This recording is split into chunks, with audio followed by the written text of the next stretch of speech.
Hi hello ಎಲ್ಲರಿಗೂ ನಮಸ್ಕಾರ. ನಾನು ನಿಮ್ಮ ಅನಾಮಿಕಾ ಅನು. ಅಭಿವ್ಯಕ್ತಿ ಕಥಾಲೋಕಕ್ಕೆ ಸ್ವಾಗತ. ಇನ್ನೂ ಯಾರೆಲ್ಲ ಈ ಚಾನಲ್ಗೆ ಸಬ್ಸ್ಕ್ರೈಬ್ ಆಗಿಲ್ಲ, ದಯವಿಟ್ಟು ಸಬ್ಸ್ಕ್ರೈಬ್ ಮಾಡಿಕೊಂಡು ಪ್ರೋತ್ಸಾಹ ನೀಡಿ. ಇಲ್ಲಿ ಪ್ರಸಾರವಾಗುವ ಕಥೆಗಳನ್ನು ಕೇಳಿ ನಿಮಗೆ ಇಷ್ಟವಾದರೆ ಲೈಕ್ ಕೊಟ್ಟು ಕಮೆಂಟ್ ಮಾಡಿ ಹೆಚ್ಚು ಹೆಚ್ಚು ಶೇರ್ ಮಾಡುವುದರ ಮೂಲಕ ನಮಗೆ ಮತ್ತಷ್ಟು ಪ್ರೋತ್ಸಾಹ ನೀಡೋದನ್ನು ಮರಿಬೇಡಿ. ಸೂತಪುತ್ರ ಕರ್ಣ ಕಥೆಯ 13ನೇ ಅಧ್ಯಾಯವನ್ನು ನೀವೆಲ್ಲರೂ ಕೇಳಿ ಆನಂದಿಸಿದ್ದೀರಾ ಅಂತ ಭಾವಿಸ್ತೇನೆ. ಹಾಗಾದರೆ 14ನೇ ಅಧ್ಯಾಯವನ್ನು ಶುರು ಮಾಡೋಣ. ತಿರುಮಲೇಗೌಡರ ಮಗಳು ಇಂದುಮತಿ ಅನಾರೋಗ್ಯದ ನಿಮಿತ್ತ ಮತ್ತೆ ಹಾಡಿಗೆ ಕರೆದುಕೊಂಡು ಬಂದಿದ್ರು. ಮನೆ ಮುಂದೆ ಸೂಚನೆ ಇಲ್ಲದೆ ಕಾರು ನಿಂತಾಗ ಓಡಿ ಬಂದ ತಿರುಮಲೇಗೌಡರು ಕಾರಿನೊಳಗಿದ್ದ ಮಗಳ ಸ್ಥಿತಿಯನ್ನು ನೋಡಿ ಔಹಾರಿದರು. ಬಾಡಿದ ಮುಖ, ಕಳೆಗುಂದಿದ ಕಣ್ಣುಗಳು ನಿಸ್ತೇಜವಾಗಿದ್ದವು.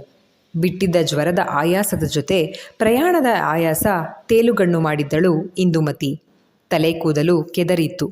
3-4 ದಿನದಿಂದ ಸ್ನಾನವೂ ಇರಲಿಲ್ಲ. ಮಗಳನ್ನು ಇಂಥ ಸ್ಥಿತಿಯಲ್ಲಿ ನೋಡಿದ ತಿರುಮಲೇಗೌಡನಂಥ ಕಲ್ಲು ಹೃದಯವೂ ನಡುಗಿತ್ತು. ಅತ್ತೆ, ಭಾಗ್ಯ, ಏನಾಯಿತು ಇಂದುಗೆ ಎನ್ನುತ್ತಲೇ ಮಗಳನ್ನು ಕಾರಿನಿಂದ ಹೊರಗೆ ಎತ್ತಿಕೊಂಡಿದ್ದರು. ಹಾಡಿಯ ಶುದ್ಧ ಗಾಳಿ ಬೀಸುತ್ತಲೇ ಜೀವ ಸಂಚಲನವಾದಂತೆ ಇಂದು ಆ ಎನ್ನುತ್ತಾ ತೇಲುಗಣ್ಣನ್ನೇ ಅರಳಿಸಿದಳು. ಕತ್ತು ಪಕ್ಕಕ್ಕೆ ಹೊರಳಿತ್ತು. ಗೌಡರು ಎತ್ತಿಕೊಂಡಿದ್ದರಿಂದ ಎಲ್ಲರೂ ಮನೆಯೊಳಗೆ ಹೋಗುತ್ತಿದ್ದರೆ ಇಂದುಮತಿಯ ದೃಷ್ಟಿ ರಸ್ತೆಯಾಚೆಗೆ ಇತ್ತು. ಅಂಥ ಸ್ಥಿತಿಯಲ್ಲೂ ಅವನು ಕಣ್ಣಿಗೆ ಸ್ಪಷ್ಟವಾಗಿ ಗೋಚರವಾಗಿದ್ದ. ಕರ್ಣ ಕರುವಿಗೆ ಹುಲ್ಲು ತರಲು ದಿಬ್ಬ ಹತ್ತಿದ್ದವನು ಅಂದು ಕಂಡ ರಸ್ತೆಯಲ್ಲಿ ಯಾವುದೋ ಮೋಟಾರು ಬಂದಂತಾದಾಗ ಓಡಿಕೊಂಡೇ ಗೌಡರ ಮನೆ ಸಮೀಪ ಬಂದಿದ್ದವನು ಮರದ ಮರೆಯಲ್ಲಿ ನಿಂತಿದ್ದ. ಎಂದು ವಿಚಲಿತರಾಗದ ಗೌಡರು ಯಾರನ್ನೋ ಮೋಟಾರಿನಿಂದ ಇಳಿಸಿ ತಾವೇ ಖುದ್ದಾಗಿ ಎತ್ತಿಕೊಂಡು ಮನೆಯೊಳಗೆ ಹೋಗುವಾಗ ಪಕ್ಕಕ್ಕೆ ಹೊರಳಿದ ಆಕೆಯ ಕಣ್ಣುಗಳು ಆಕಸ್ಮಿಕವಾಗಿ ಹಿಂದೆ ನೋಡಿದಾಗ ಕರ್ಣ ಆಕೆಯ ಕಣ್ಣಿಗೆ ಬಿದ್ದಿದ್ದ. ಕಳೆಗುಂದಿದ ಇಂದುಮತಿಯ ಮುಖದಲ್ಲಿ ಕರ್ಣನಿಗೆ ತೇಜಸ್ಸು ಕಂಡರೆ ಯಾವ ಪುರುಷನನ್ನು ದಿಟ್ಟಿಸದ ಇಂದು ಅಂಥ ಸ್ಥಿತಿಯಲ್ಲೂ ಕರ್ಣನನ್ನು ಮರೆಯಾಗುವವರೆಗೂ ನೋಡಿದ್ಲು. ಪೇಟೆಲಿದ್ಲಲ್ಲ ಗೌಡ್ರ ಮಗಳು, ಇವಳೇ ಇರಬೇಕು. ಏನಾಗದೆ ಈ ಹುಡುಗಿಗೆ ಹಂಗೆ ಎತ್ಕೊಂಡು ಹೋದ್ರಲ್ಲ, ಥಂಡಿ ಜ್ವರ ಬಂದಿರಬೇಕು ಎಂದುಕೊಂಡವನ ಕಾಲುಗಳು ಹಾಡಿಯ ಜನ ಜ್ವರ ಬಂದರೆ ಬಳಸುವ ಔಷಧಿ ಸಸ್ಯವನ್ನು ಹುಡುಕಿಕೊಂಡು ಹೊರಟಿದ್ವು. ಕಾಡೇ ಚಿರಪರಿಚಿತ ಆಗಿರುವಾಗ ಔಷಧಿ ಸಸ್ಯ ಸಿಗೋ ಜಾಗ ಹುಡುಕೋದು ಅವನಿಗೆ ಕಷ್ಟ ಏನಾಗಿರಲಿಲ್ಲ. ಗಿಡದ ಮುಂದೆ ಕುಳಿತವನು, ನಾನ್ಯಾಕೆ ಗಿಡಗಳು ಹುಡುಕಂಬಂದೆ? ನಮ್ಮ ಮನ್ಯಾಗ ಯಾರಿಗೂ ಜ್ವರ ಬಂದಿಲ್ಲ. ಗೌಡನ ಮಗಳಿಗೆ ಜ್ವರ ಬಂದರೆ ನನಗೇನು ಎಂದು ಹೇಳಿಕೊಳ್ಳುತ್ತಲೇ ಔಷಧಿ ಸಸ್ಯವನ್ನು ಜೊತೆಗೆ ಒಂದು ಎಳೆ ಬಿದಿರಿನ ಬೊಂಬನ್ನು ಕತ್ತರಿಸಿಕೊಂಡ. ಅಲ್ಲೇ ಹರಿಯುತ್ತಿದ್ದ ತೊರೆ ಬದಿಯಲ್ಲಿ ಕುಳಿತು ಔಷಧಿ ಸಸ್ಯವನ್ನು ಅರೆದು ಬಿದಿರಿನ ಬೊಂಬನ್ನು ಒಳಗೆ ತೊಳೆದು ಒಂದು ಕಡೆಗೆ ಅದೇ ಸಸ್ಯದ ಎಲೆಗಳನ್ನು ಬಿಗಿಯಾಗಿ ತುರುಕಿ ಸೀಸೆಯ ರೀತಿ ಮಾಡಿಕೊಂಡು ಅರೆದ ಸಸ್ಯವನ್ನು ಹಿಂಡಿ ರಸವನ್ನು ಬಿದಿರಿನ ಬೊಂಬಿನೊಳಗೆ ಹಾಕಿಕೊಂಡು ಹೊರಟ. ಅವನ ಈ ಪರಿ ಅವನಿಗೆ ಹೊಸದು. ಇತ್ತ ಗೌಡರು ಮಗಳನ್ನು ಎತ್ತಿಕೊಂಡು ಬಂದು ತಮ್ಮದೇ ಕೋಣೆಯಲ್ಲಿ ಮಲಗಿಸಿದರು.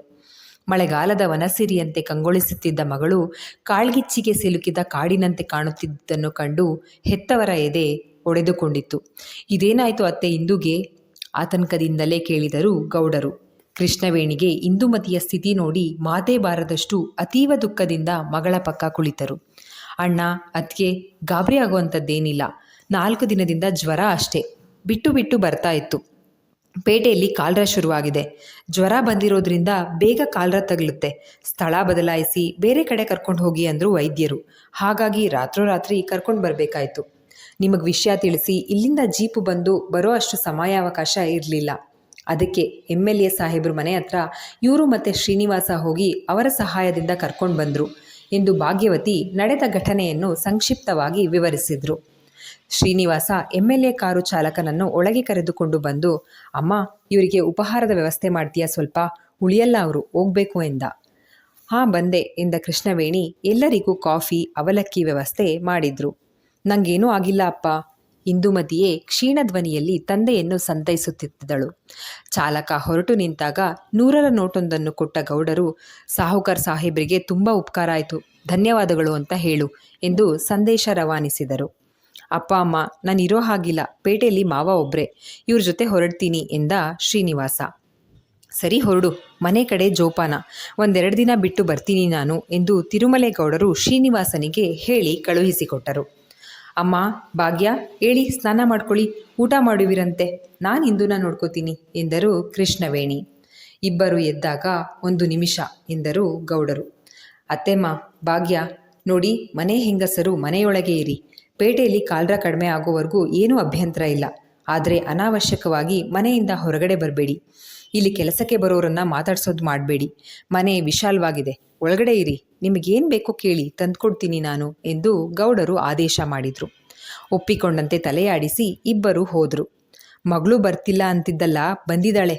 ಏನಾಗಲ್ಲ, ನನ್ನ ಮಗಳಿಗೆ ಹೋಗು, ಗಂಜಿ ಮಾಡ್ಕೊಂಡು ಬಾ, ನಾನಿರ್ತೀನಿ ಎಂದು ಕೃಷ್ಣವೇಣಿಯನ್ನು ಕಳಿಸಿದ ಗೌಡರು ಮಗಳ ಬಳಿ ಕುಳಿತು, ಏನೂ ಆಗಲ್ಲ ಮಗಳೇ, 4 ದಿನ ನೋಡು, ನೀನು ಮೊದಲಿನಂತೆ ಹಾಕ್ತೀಯಾ ಎಂದು ಮಗಳ ತಲೆ ನೇವರಿಸಿ ಹೇಳಿದರು. ಗಂಟಲು ಬಿಗಿದಿತ್ತು. ಕೃಷ್ಣವೇಣಿ ಗಂಜಿ ಮಾಡಿಕೊಂಡು ಬಂದಾಗ ತಾವೇ ಎಬ್ಬಿಸಿ ಕೂರಿಸಿ ಚಮಚೆಯಲ್ಲಿ ಕುಡಿಸಿ ಬಾಯಿ ಒರೆಸಿ ವೈದ್ಯರು ಕೊಟ್ಟಿದ್ದ ಮಾತ್ರೆಯನ್ನು ಇಂದುಮತಿಯನ್ನು ಕೇಳಿಕೊಂಡು ನುಂಗಿಸಿದರು.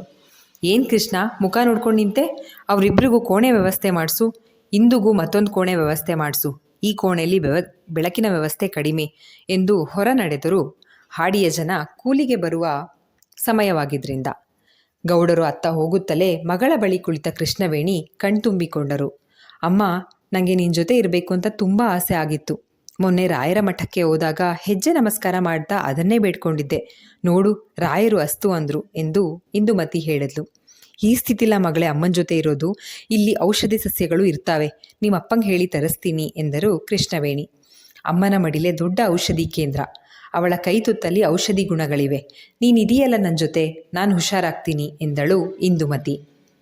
ಕೃಷ್ಣವೇಣಿ ಮಗಳನ್ನು ಮಡಿಲಲ್ಲಿ ಮಲಗಿಸಿಕೊಂಡು ತಲೆ ನೇವರಿಸುತ್ತಾ ತಟ್ಟಿ ಮಲಗಿಸಿದ್ರು. ಅಮ್ಮನ ಮಡಿಲಲ್ಲಿ ನೆಮ್ಮದಿಯಿಂದ ಮಲಗಿದಳು ಇಂದುಮತಿ.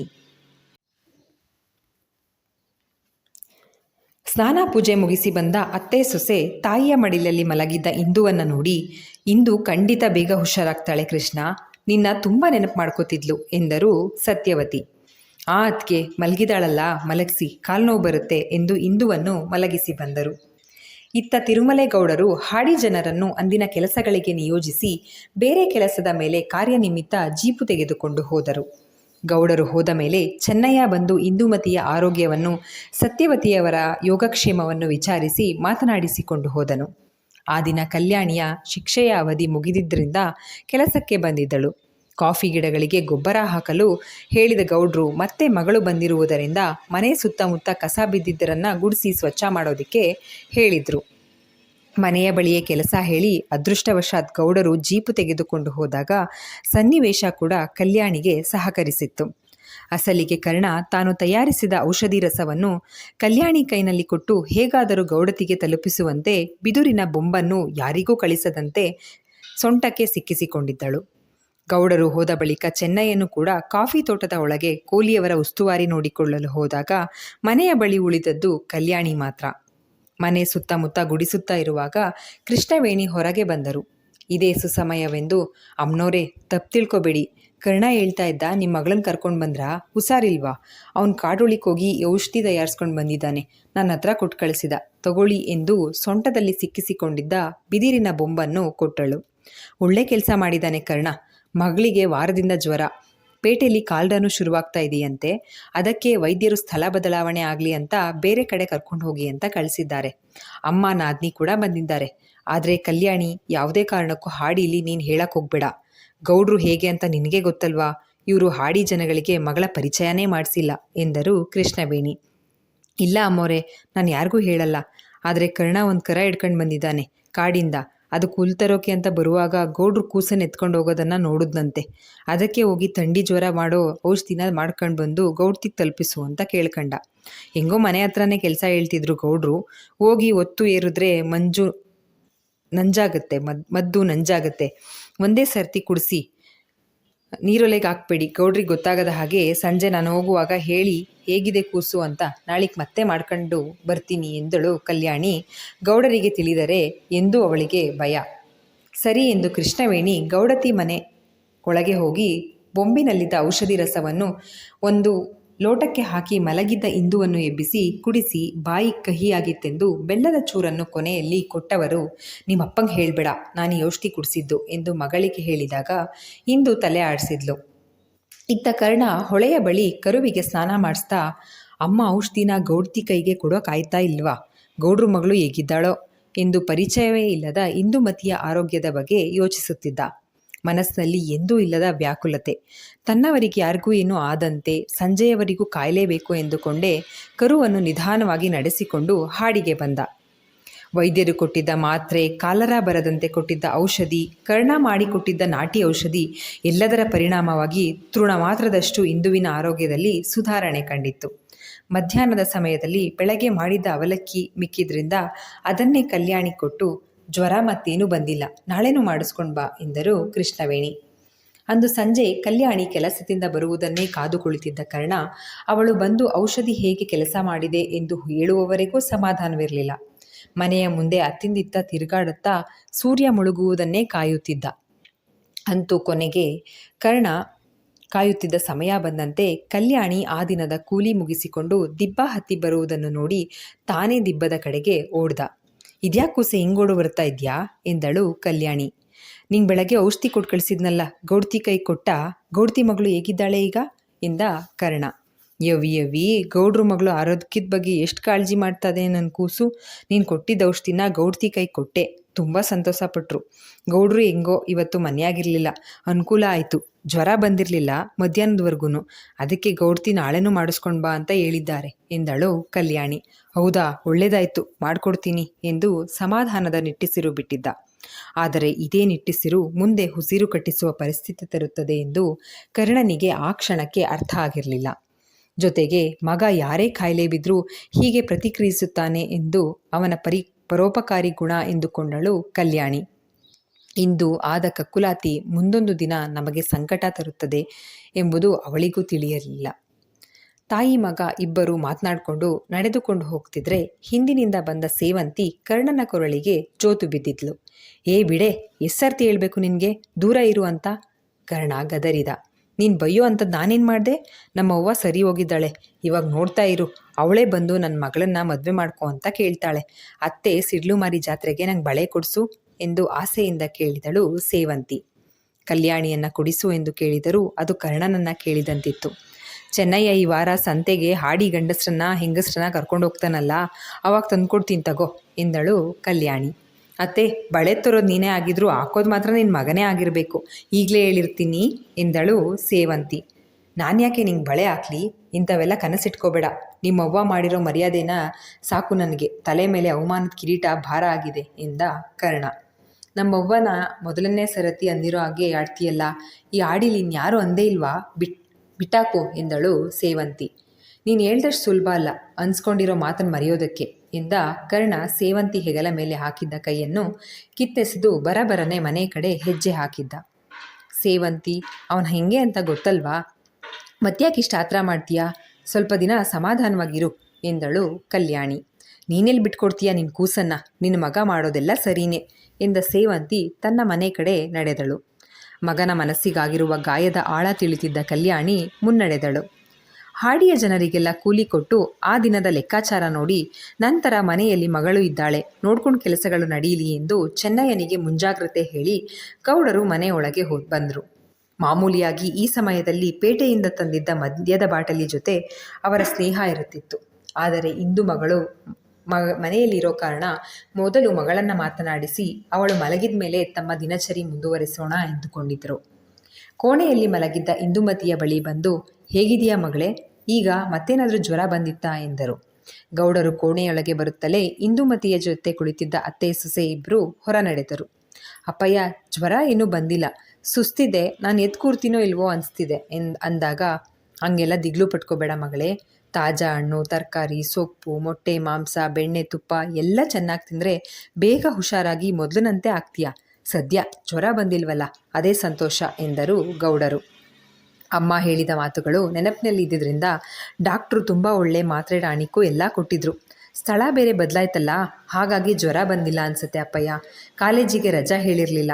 ನೀವು ಪೇಟೆಗೆ ಹೋದರೆ ಅಣ್ಣನಿಗೆ ಹೇಳಿ ನನ್ನ ಹೆಸರಿನಲ್ಲಿ ಒಂದು ರಜೆ ಚೀಟಿನ ನನ್ನ ಗೆಳತಿ ಕೈಗೆ ಕೊಡೋದಕ್ಕೆ ಹೇಳಿ, ಅವಳು ಕಾಲೇಜಲ್ಲಿ ಪ್ರಾಂಶುಪಾಲರಿಗೆ ಅದನ್ನು ಕೊಡ್ತಾಳೆ. ನಂಗೆ ಎದ್ದು ಕೂತು ಬರೆಯೋಕ್ಕಾಗ್ತಾ ಇಲ್ಲ ಎಂದಳು ಇಂದುಮತಿ.